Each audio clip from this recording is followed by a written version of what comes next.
Peoples pulse కి స్వాగతం. ఈ రోజు వార్తల్లోని ముఖ్యాంశాలు. ఏపీలో ఊపందుకున్న ఎన్నికల వేడి. టీడీపీ జనసేన అభ్యర్థులను ప్రకటించిన చంద్రబాబు, పవన్ కళ్యాణ్.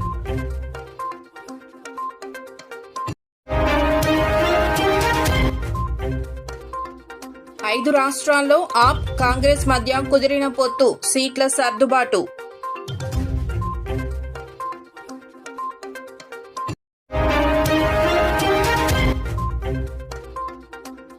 ఇరవై 26 భారతీయ వంటకాల వల్ల జీవ వైవిధ్యానికి ముప్పు. జాబితాలో ఇడ్లీ, వడ.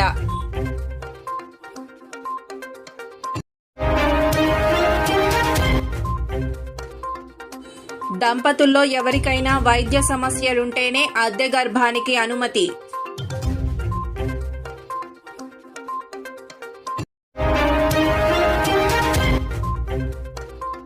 ఢిల్లీ సరిహద్దుల్లోనే రైతుల మకాం, వాహనాలపైనే వంటావార్పు.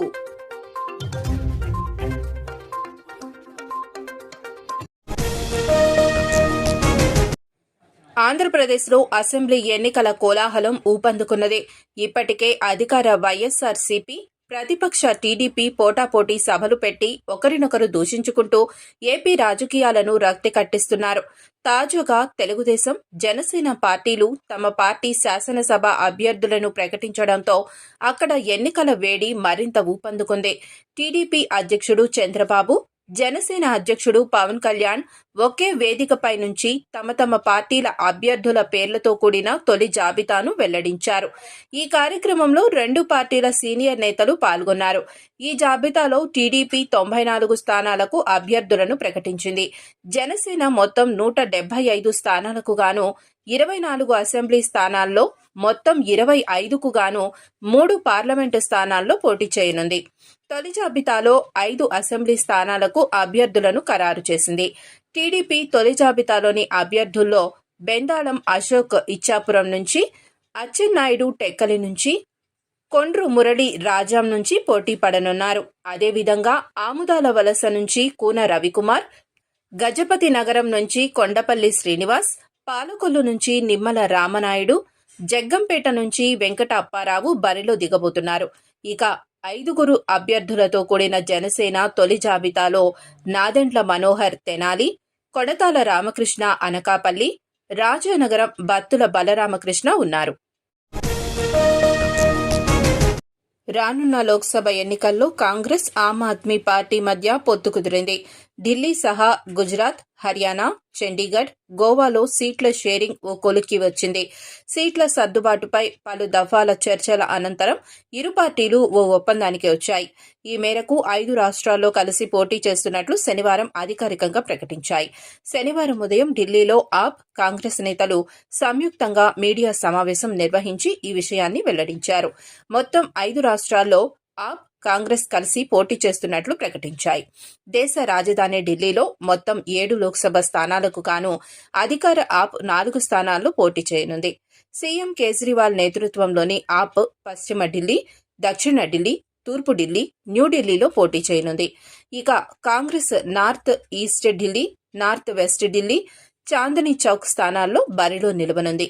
ఈ మేరకు కాంగ్రెస్ ప్రధాన కార్యదర్శి ముకుల్ వాస్నిక్ వెల్లడించారు. గుజరాత్లో 26 లోక్సభ స్థానాలకు గాను కాంగ్రెస్ 24 స్థానాల్లో పోటీ చేయనుంది. ఆప్కు 2 స్థానాలు కేటాయించారు. భరూచ్, భావ్నగర్లో ఆప్ అభ్యర్థులు పోటీ చేయనున్నారు. అదేవిధంగా హర్యానాలో మొత్తం 10 లోక్సభ స్థానాలకు గాను కాంగ్రెస్కు 9 స్థానాల్లో పోటీకి దిగనుంది. ఆప్ 1 స్థానం కురుక్షేత్రలో బరిలో నిలవనుంది.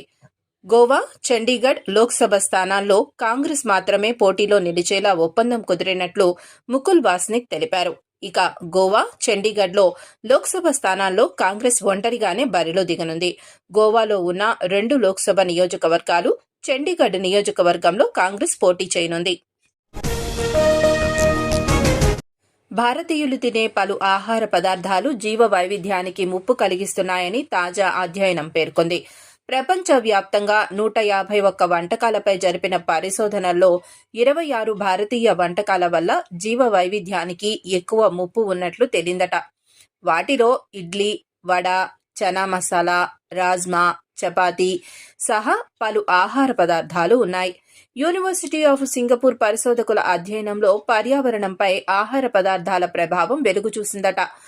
ఆహార ఉత్పత్తి జరిగే ప్రాంతాల్లో రకరకాల జీవజాతులు ప్రభావితం అవుతాయని చెప్తున్నారు.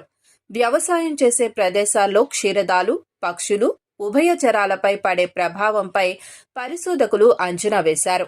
బియ్యం, పప్పు ధాన్యాలతో కూడిన పదార్థాల వల్ల జీవ వైవిధ్యానికి అధిక ముప్పని పరిశోధనల్లో తేల్చారు. భారత్లో బియ్యం, పప్పు పంటల సాగుకు తరచుగా భూమి మార్పిడి అవసరమని, దీని వలన అనేక జీవజాతులు ఆవాసాలను కోల్పోతున్నాయని పరిశోధకులు చెబుతున్నారు. అద్దె గర్భం ద్వారా సంతానాన్ని పొందేందుకు ప్రస్తుతం ఉన్న నిబంధనలను కేంద్ర ప్రభుత్వం సవరించింది. తద్వారా దంపతుల్లో ఎవరో ఒకరు వైద్య సమస్యతో బాధపడుతున్నట్లయితేనే దాత అండాన్ని లేదా వీర్యాన్ని ఉపయోగించుకునేందుకు వీలు కల్పించింది. ఈ పద్ధతిలో సంతానాన్ని పొందాలనుకునే భర్త లేదా భార్యకు వైద్యపరమైన సమస్య ఉన్నట్లు జిల్లా మెడికల్ బోర్డు ధృవీకరించాల్సి ఉంటుందని, అప్పుడే దాత బీజకణంతో అద్దె గర్భం ద్వారా సంతానాన్ని పొందేందుకు వీలవుతుందని బుధవారం జారీ చేసిన నోటిఫికేషన్లో కేంద్రం స్పష్టం చేసింది. అంటే దంపతులిద్దరూ వైద్య సమస్యలతో బాధపడుతున్నా లేక వారికి సొంత బీజకణాలు లేకపోయినా సరోగసీని ఎంచుకునేందుకు వీలుండదు. దేశ రాజధాని ఢిల్లీలో రైతుల ఆందోళన కొనసాగుతుంది. తమ డిమాండ్లు నెరవేరుస్తామని ప్రభుత్వం హామీ ఇచ్చే వరకు ఆందోళన విరమించేది లేదని రైతులు తెగేసి చెబుతున్నారు. ఈ మేరకు ఢిల్లీ, పంజాబ్, హర్యానా సరిహద్దుల్లోనే వారు మకాం వేశారు. కావలసిన సరుకు, సరంజామా అంతా వెంట తెచ్చుకొని బార్డర్లో తిష్టవేశారు. అక్కడే వండుకొని తిని గుడారాల్లో తలదాచుకుంటున్నారు.